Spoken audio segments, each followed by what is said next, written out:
2 বছর আগে মেদিনীপুরের খড়গপুরে একটা যে কোনো রাজনৈতিক দলের মিটিং ছিল। জানি না, আমি যেহেতু রাজনৈতিক মঞ্চ লয় ওই জন্য নাম করব না, কিন্তু মিটিং ছিল কোনো পার্টির। তো সেখানে অনেক আদিবাসী মা বোন ভাই গেছে।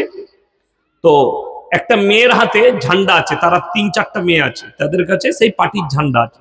তো মিডিয়াওয়ালা তাকে জিজ্ঞেস করছে যে কার মিটিং এ এসছিস। তার হাতে যার ঝান্ডা আছে তার নাম করে নাই, অন্য একটা দলের নাম করছে।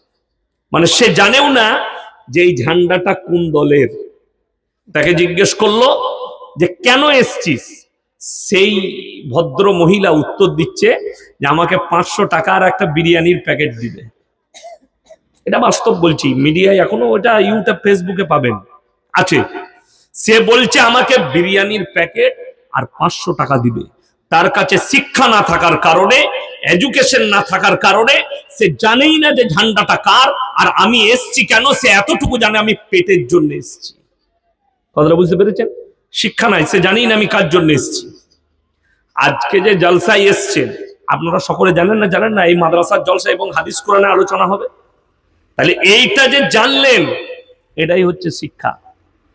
এডুকেশন নাই, সেই জাতি পৃথিবীতে পিছিয়ে।